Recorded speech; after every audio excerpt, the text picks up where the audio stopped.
Hi everyone, Wender here. In our last video, we learned how to create a session watcher app to listen to changes and react to them. If you missed this video, don't worry, the link is in the description. Today, we apply the session watcher app to a common scenario for B2B stores, cleaning up the cart after logout. Let's get started. Cool, this is the latest version. You can download the sample files from the previous video in the description.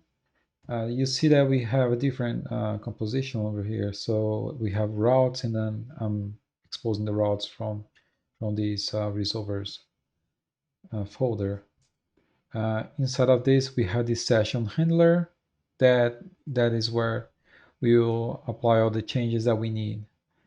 So what we need here is to get the order form and also clean up the cart, make the cart anonymous, and remove all the items.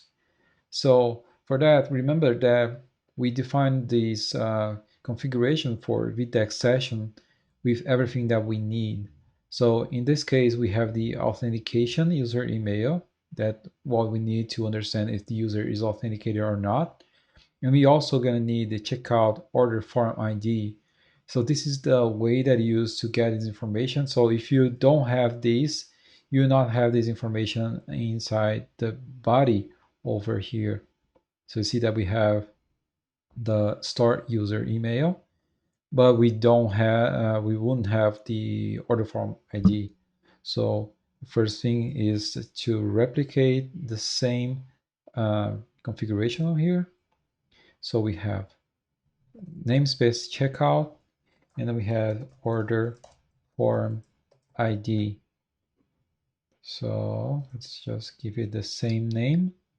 So right now, if we console log, we'll be able to see body will contain everything. So if we just want to see the order form, we can just console log this information that will be available over there.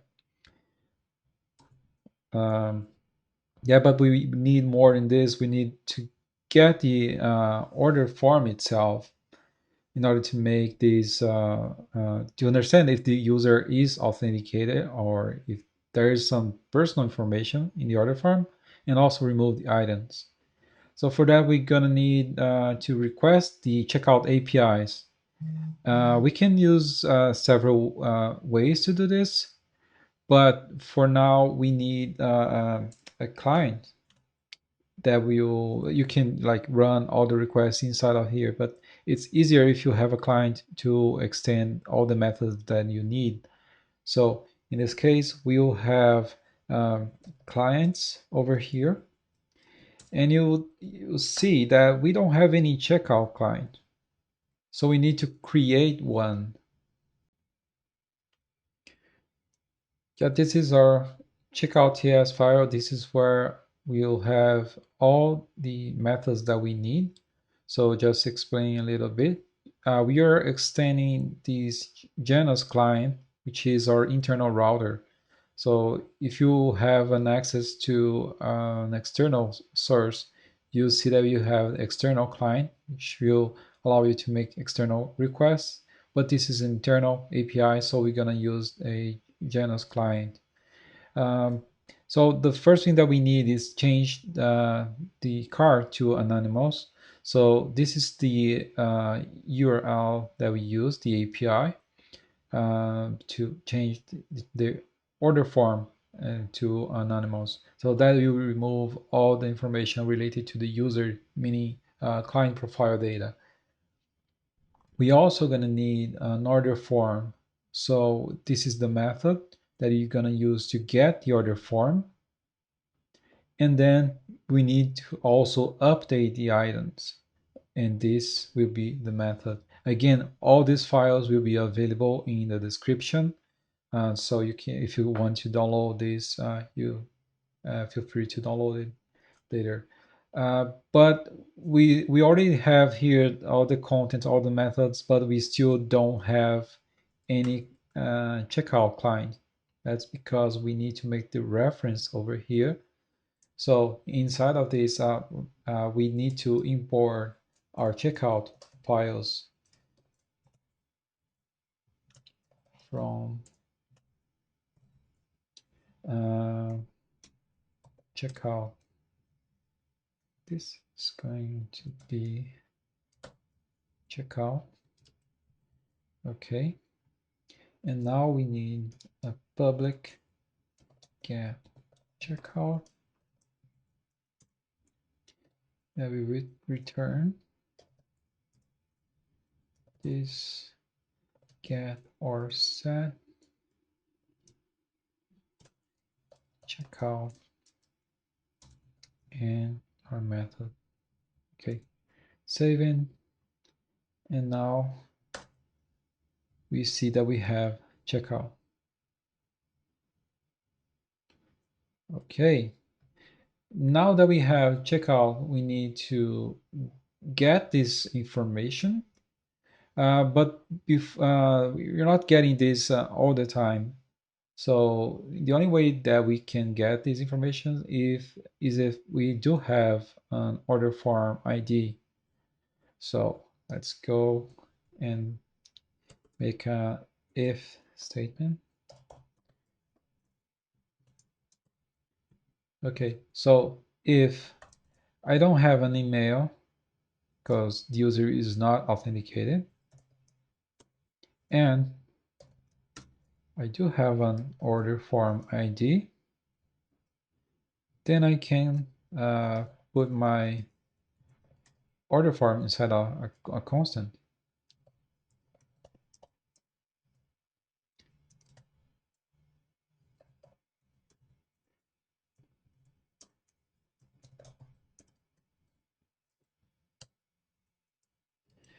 And my parameter is order for ID. Awesome.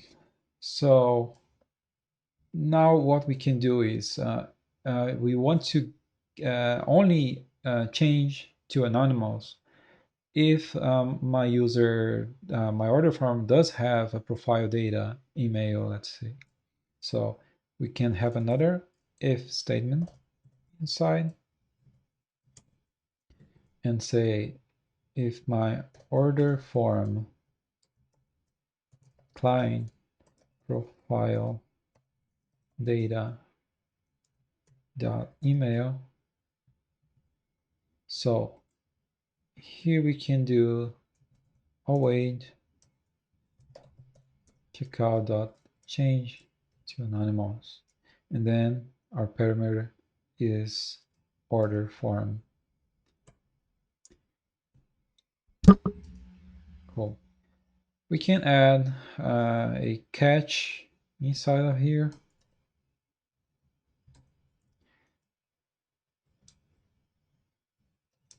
Error function.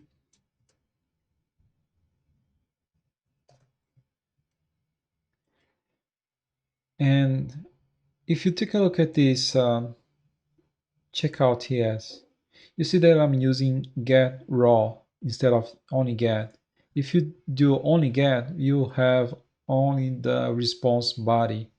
But if you need to get some other information such as a header, you need raw. That will return you all the information from your request. And this is important in this case because when we change this to anonymous, it may see an error 404. So that's not actually an error. That's because you just moved the information. Or even if the order form is not available anymore, you have a 404. So we can make an if inside of this to only say that, oh, if these is not it's bigger than 404, and then it's a real error. So if my error dot response dot status is bigger than 404, then we have an error. Console.log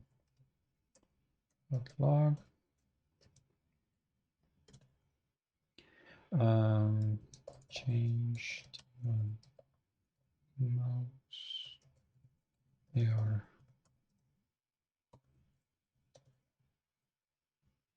Okay, and then if we don't have this, success.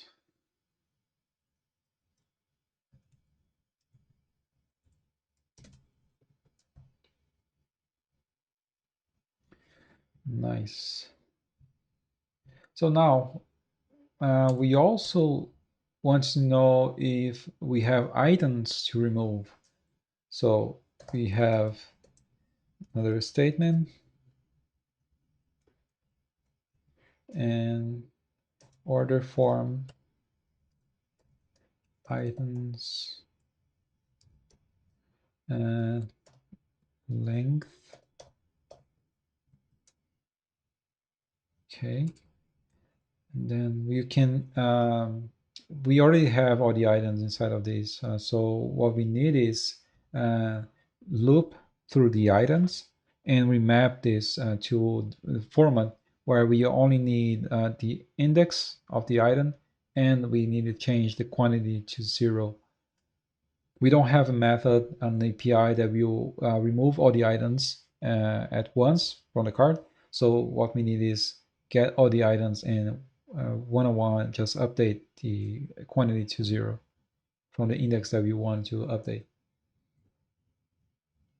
So right now we need a const order items and equal to order form items dot map.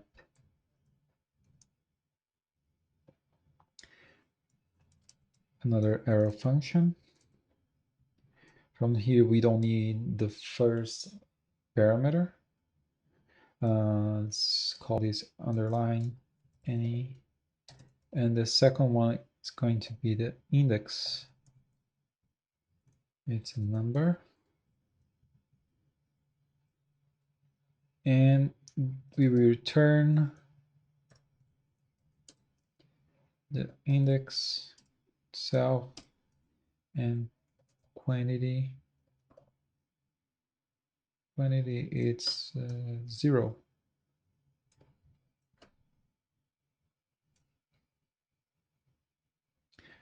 Okay. Now we can update our cart to remove the items. Oh wait. Checkout dot update items. The first parameter is order form ID and the second one is order items.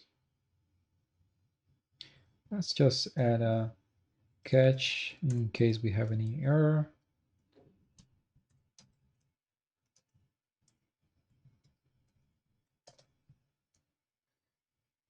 And add a console.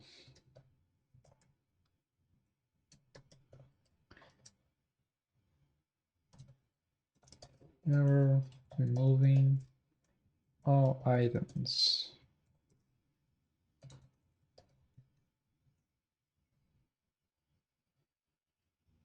Okay, looks good. So we defined our client for the checkout methods, and we are using this route, which is slash checkout change to anonymous. But we don't have a policy that will cover this change that we are doing over here. So these are public routes, so we don't need any policy for that. But for this one, we do need. So if you need to go over the manifest and add the policy. So we can remove this one because this was the from the first initial code. So you see that we have, this is our internal route that the APIs will be accessing. So portal VTEX commerce stable.com.br. And then we have the checkout change to anonymous with asterisk to a wildcard to get anything else that is after this change the URL. So that's what you need. Um, so yeah, we do have our session configuration already getting the order form ID. We have our resolver. Everything looks good. Let's now just uh, see if our links is still running. Yep, our links is running. And let's find out if this is erasing. We add a few items to the cart. Let's go to the cart and see if we can add a few more information like client profile information. So we do have my name. Let's add some dummy phone number here. Oops, I don't know if it's not working. Okay, here you go. Yep. Shipping payment. I think this is enough. Oh, I thought that I had another item in the cart. Let's add a few more.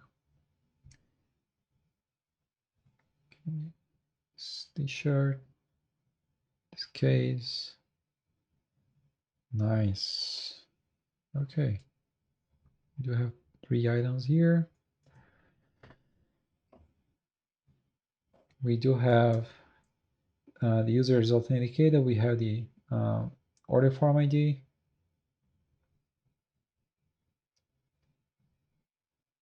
One of the items probably don't have like inventory. It's not appearing here.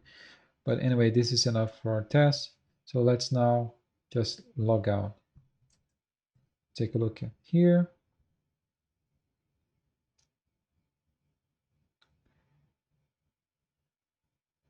Okay, we do have user is not authenticated anymore. We do have the order form ID. Remember, we are console logging this order form ID, and then we have the method successfully.